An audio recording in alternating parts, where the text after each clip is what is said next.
Hello students, আশা করি তোমরা সকলে খুব ভালো আছো। Welcome back to channel. আমি মৌমিতা ম্যাম। স্টুডেন্টস, আজকে আমি তোমাদের second semester minor political science থেকে একটি নিউ টপিক, যেটা হচ্ছে আধুনিক উদারনীতিবাদ বা সংশোধনমূলক উদারনীতিবাদের বৈশিষ্ট্যগুলি নিয়ে আলোচনা করব। ঠিক আছে? তো দেখো, এই যে আধুনিক উদারনীতিবাদ, তো এই জিনিসটা মেইনলি এসেছিল হচ্ছে 20 সেঞ্চুরিতে। তো তারপর বিভিন্ন রাষ্ট্রবিজ্ঞানীরা একে একে এই সম্পর্কে বিভিন্ন মতবাদ প্রকাশ করেছেন, এবং দেখা যায় যে অনেক রাষ্ট্রবিজ্ঞানীরা কিন্তু এই মতবাদের প্রবক্তা। ঠিক আছে? তো এর কিছু বৈশিষ্ট্য নিয়ে আজকে আমরা আলোচনা করব।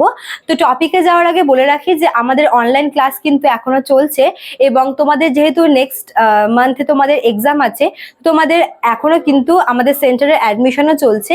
তোমরা যারা পরীক্ষার আগে আমাদের কাছে অ্যাডমিশন নিতে চাও, তারা আমাদের হেল্পলাইন নাম্বারে যোগাযোগ করতে পারো। আমাদের হেল্পলাইন নাম্বার দেখো, এখানে দেওয়া আছে দুটো নাম্বার। একটা হচ্ছে 6295916282, আর একটা হচ্ছে 7076398606। ঠিক আছে? আমাদের পুরো কোর্স ফি রয়েছে 999 টাকাতে।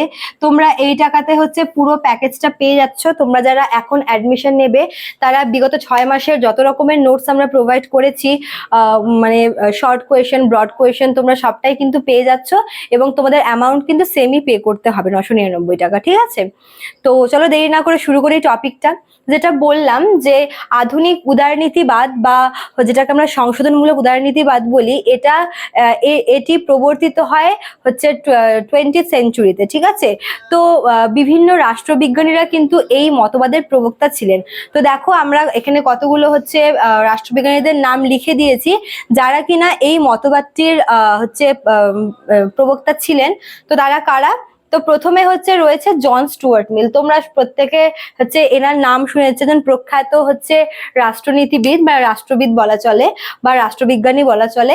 তো জন স্টুয়ার্ট মিল কিন্তু এই যে আধুনিক উদারনীতিবাদ একটা, সেটাকে সংশোধন করে আধুনিক উদারনীতিবাদ চলে আসে। ঠিক আছে? তো এই আধুনিক উদারনীতিবাদের প্রবক্তা ছিলেন কিন্তু জন স্টুয়ার্ট মিল। তো আরো কিছু এরকম আছে যারা হচ্ছে এই মতবাদের প্রবক্তা ছিলেন। এনারা হচ্ছেন, দেখো, টি.এইচ. গ্রিন। তোমরা নামগুলো কিন্তু মনে রাখবে। ঠিক আছে?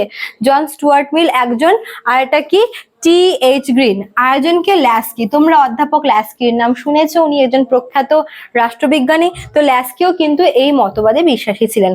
আরো তোমার রয়েছে হচ্ছে ম্যাকাইভার, তারপর হচ্ছে টেম্পল। ঠিক আছে?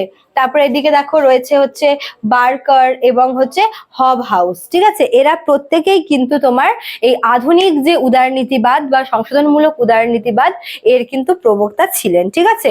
তো এনারা এই মতবাদের পরিপ্রেক্ষিতে কতগুলি বৈশিষ্ট্য দেখিয়েছেন, বা এই মতবাদের যে সমস্ত বৈশিষ্ট্যগুলি রয়েছে, দেখো আমি এখানে তোমাদের লিখে দিয়েছি। ঠিক আছে? টোটাল 4টা হচ্ছে আমরা বৈশিষ্ট্য এখানে পাবো।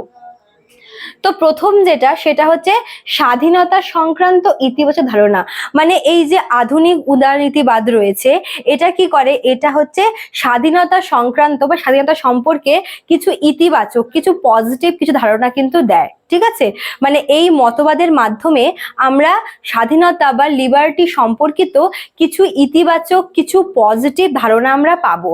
তো এই মতবাদের কাজই হচ্ছে এইটা, যে স্বাধীনতা সংক্রান্ত ইতিবাচক ধারণা দেওয়া। ঠিক আছে? তারপর দেখো 2 নম্বরে কি বলেছে? রাষ্ট্রের জনকল্যাণমূলক ভূমিকা। এই নীতিগুলি বা এই মতবাদটি কি রয়েছে? রাষ্ট্রের মানে একটা রাষ্ট্র, জনকল্যাণমূলক রাষ্ট্র তৈরি হবে, বা একটি রাষ্ট্রে জনগণের কল্যাণ করার জন্য যে সমস্ত রীতিনীতি বা যে সমস্ত মানে একটি মানে দেশের বা একটি রাষ্ট্রের কল্যাণের জন্য যে সমস্ত ভূমিকা পালন করতে হবে, সেগুলো কিন্তু এই মতবাদের মাধ্যমে আমরা জানতে পারি। অর্থাৎ একটি মানে রাষ্ট্রের জনকল্যাণমূলক যে ভূমিকা, সেগুলো কিন্তু এই মতবাদের মাধ্যমে বোঝা যায়, বা এই মতবাদের মাধ্যমে কিন্তু আমরা আর কি ধারণা পাই। ঠিক আছে? আচ্ছা, তারপর দেখো 3 নম্বরে রয়েছে হচ্ছে সমাজতান্ত্রিক নীতি গ্রহণ করার কথা বলা হয়েছে। মানে এই মতবাদে বিভিন্ন যে সমাজতান্ত্রিক রীতিনীতিগুলো আছে, সমাজতান্ত্রিক যেটাকে আমরা ইংলিশে বলি কি সোশ্যালিস্ট। ঠিক আছে? বিভিন্ন সমাজতান্ত্রিক, বিভিন্ন সমাজমূলক যে রীতিনীতিগুলি আছে, সেগুলো গ্রহণ করার কথা বলা হয়েছে এই মতবাদে, এই আধুনিক উদারনীতিবাদে। ঠিক আছে? সমাজতন্ত্র নিয়ে বা সমাজতান্ত্রিক রীতিনীতিগুলিকে ধারণ করার কথা কথা বা গ্রহণ করার কথা বলা হয়েছে। ঠিক আছে, আচ্ছা তারপর দেখো লাস্ট 4 নাম্বার যেটা বৈশিষ্ট্য সেটা হচ্ছে রাষ্ট্রের ইতিবাচক দিক। দেখো প্রথমটা ছিল হচ্ছে স্বাধীনতা সংক্রান্ত ইতিবাচক দিক, এটা হচ্ছে রাষ্ট্র সংক্রান্ত ইতিবাচক দিক। মানে একটি রাষ্ট্রের যে সমস্ত পজিটিভ দিকগুলো রয়েছে, যে সমস্ত ইতিবাচক দিকগুলো রয়েছে, সেগুলো কিন্তু এই আধুনিক উদারনীতিবাদের মাধ্যমেই কিন্তু ফুটে ওঠে, বা এই মতবাদের মাধ্যমে আমরা রাষ্ট্রের বিভিন্ন ইতিবাচক দিকগুলি সম্পর্কে কিন্তু ধারণা পেয়ে থাকি। ঠিক আছে, তো এই 4টি তোমাদের রয়েছে আধুনিক উদারনীতিবাদের বৈশিষ্ট্য। দেখো একবার শর্ট করে বোঝে নাও। প্রথমটা হচ্ছে স্বাধীনতা সংক্রান্ত যে ইতিবাচক ধারণা, অর্থাৎ এই মতবাদের মাধ্যমে আমরা স্বাধীনতা সম্পর্কে একটি পজিটিভ, একটি ইতিবাচক ধারণা পেয়ে থাকি। ঠিক আছে, 2 নাম্বার হচ্ছে রাষ্ট্রের জনকল্যাণমূলক ভূমিকা, অর্থাৎ একটি রাষ্ট্রের মানে জনগণের কল্যাণ করার জন্য একটি রাষ্ট্র যে সমস্ত ভূমিকাগুলি পালন করে, বা একটি রাষ্ট্রের যে সমস্ত ভূমিকা পালন করা দরকার, সেগুলি এই মতবাদের মাধ্যমে কিন্তু বোঝা যায়, বা এই মতবাদের মাধ্যমে কিন্তু তুলে ধরা হয়। ঠিক আছে, 3 নাম্বার হচ্ছে সমাজতান্ত্রিক নীতি, মানে শুধুমাত্র যে আর কি তোমার জনকল্যাণমূলক নীতি তেমন না, জনকল্যাণমূলক নীতির পাশাপাশি বিভিন্ন সমাজতান্ত্রিক রীতিনীতিগুলো কিন্তু গ্রহণ করার কথা বলা হয়েছে এই আধুনিক উদারনীতিবাদের মাধ্যমে। ঠিক আছে, উদারনীতিবাদের মতবাদের মাধ্যমে, মতবাদে বলা হয়েছে যে বিভিন্ন সমাজতান্ত্রিক রীতিনীতিগুলিকে গ্রহণ করার কথা বলা হয়েছে। আর লাস্ট যেটা, সেটা হচ্ছে রাষ্ট্রের ইতিবাচক দিক, অর্থাৎ একটি রাষ্ট্রের যে সমস্ত ইতিবাচক দিকগুলি রয়েছে সেগুলি কিন্তু আমরা এই আধুনিক উদারনীতিবাদের মতবাদের মাধ্যমে কিন্তু আমরা জানতে পারি। ঠিক আছে, তো এই ছিল তোমাদের আধুনিক উদারনীতিবাদ এবং এর বিভিন্ন বৈশিষ্ট্যগুলি।